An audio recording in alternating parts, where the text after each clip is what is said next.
Naša sledeća takmičarka, ona nema kosti. Naša sledeća takmičarka ima kosti od gume. Pogledajte zašto. Dragana Savić.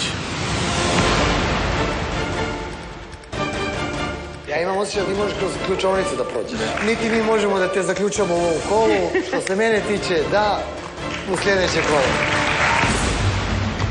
Pa ja se inače bavim plesom, ali ovo mi je ostalo, kao mala sam trenirala gimnastiku, pa i dalje sam razgibana, pa onda ja uzmem sama kući i treniram. Ona je to radila sve uz osmeh i to je negde ostavilo jedini pravi utisak, da to sve tako lako ide i da to ništa nije teško. Koliko je to ekstremno, možete i sami da probate svaki put kad se savijete da vežete pertu.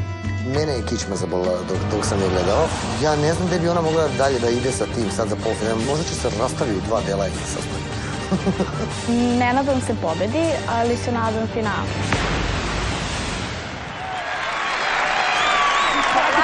Pa ajde još! Polako. Jao, nemaš pojma, ajde ustani. Pozdravite Draganu Savić, ajde izlazi. Ne vređi.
Atletičarka, bavila se mačevanjem, skokovima u vodu, sada igra show dance.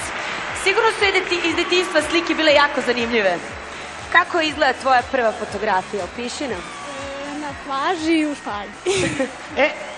Pogledajte njenu fotografiju kada je imala 3 godine, tako? Možete da nam približite? Vladu, izvoli napred. A mi ćemo iskoristiti priliku odmah Milije da pitamo. Rezala se u čvor. Milije, bi trebalo u okviru vašeg benda, odnosno za vreme nastupa, neka ovakva ritmičarka, gimnastičarka, čisto da pali publiku? Kako da ne, a Dragana, stvarno... Dobila si posao. Mi smo ti sredili da nam daš 10% u kameru. Nego Danice, gde ste vi na sceni? Pa mi smo vas očekivali, Danice, za špagu. Da, ja jedino da preskočim i far, i kameru, i kamermana, i salto mortale, pa do scene. Ne, Ivane, trebali ste da prebacite. Ne, svaka čast može da se zove Gumerabika, pošto ću da je ustupim, evo, moj nadimak. Ivane, kratko. Ne bi ja tu ništa dodao. Odlično. Hvala puno. Hvala ti. Ako želite da glasate, vratite za ženu od gume. Molim vas, pogledajte kako ćete to uraditi. ona ode. Da pobedi Dragana Savić, iz Srbije napišite SMS u formi GL razmak 2 i pošaljite na broj 4820 ili pozovite 0780 111 333 i pratite uputstva. Iz Makedonije napišite SMS u formi GL razmak 2 i pošaljite na broj 141 391. Takođe iz Makedonije možete da glasate pozivanjem broja 149 382.